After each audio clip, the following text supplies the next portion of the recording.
Hello and welcome to Florida Focus. I'm Jackson Shuey. We begin with an update on the shooting in Orlando that took the lives of a news reporter and a 9-year-old girl last week. Tahani Muhammad joins us with the latest. Weather 0. It's hot, still hot.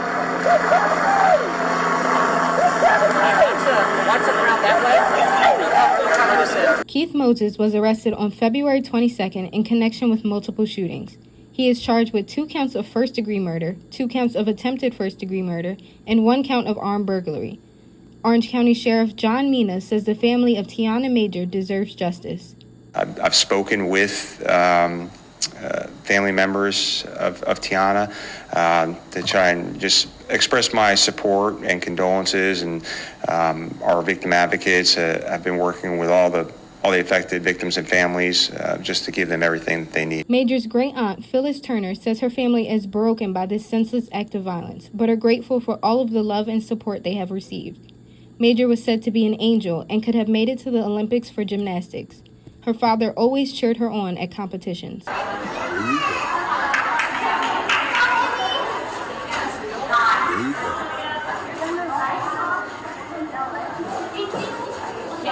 you go, baby. Her father has created a GoFundMe for his daughter, who he says meant everything to him.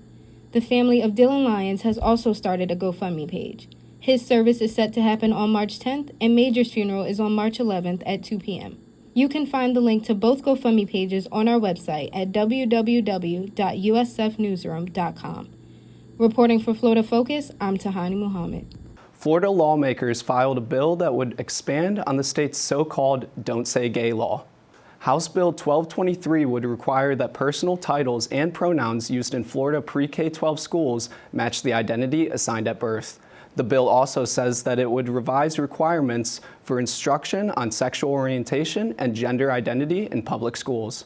Tampa police are searching for a man accused of impersonating an officer and exposing himself. Police need your help in identifying this man from the Ramada Inn the night of February 22nd. Tampa detectives say the suspect displayed a badge to a woman before pulling her into a stairwell and flashing her. The victim pushed the man out of the way and ran out the stairwell. Ramada Inn manager Alan Keller says his staff is trained for these circumstances. Well, we take that very seriously. What the front desk would do is ask for the proper ID. And if something doesn't seem right, we don't give them any information. The suspect is described as a white or Hispanic male in his 30s and roughly 6 feet tall. Anyone with information is asked to call the Tampa Police Department. Tampa has one of the highest increases in rent since the pandemic, heavily affecting its residents. According to Apartment List, rent prices in Tampa have increased by 38% since March 2020. Now it's even higher than Miami. Zillow Apartment Listing says rent in Tampa went up by $200 just since last year. Rent in the Bay Area is 10% higher than the national median, and Tampa resident Riley Barsano says that's impacting her wallet. The rent increase, especially where I am now, was insane. And it's just kind of hard, especially in this area, to find somewhere that's safe, nice enough that I'm gonna feel comfortable living in, finding a place to park, things like that. The average rent for one bedroom is around $1,600. Rent Cafe says the most expensive areas to rent in Tampa are downtown and Harbor Island.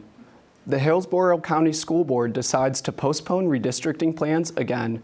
Matt Narvaez joins us with more on the story. On Tuesday, Superintendent Addison Davis and district members joined for a special called school board meeting. After 4 scenarios were created by the superintendent, no plan could be agreed upon by the board. Similar to past workshops, members voiced their issues with all presented scenarios. Jessica Vaughn wants the opportunity to learn more about the issues found in other districts. I don't know enough about Member Rendon's district to make a decision in this process. I don't know enough about Dr. Hahn's district. I would really love to have the time and space and come out to hear all of your concerns in all of the different districts so we can approach this from being solution-driven. The public was present and able to make comments. Many speakers believe Scenario 4 will hurt the African American community by moving too many students to different schools.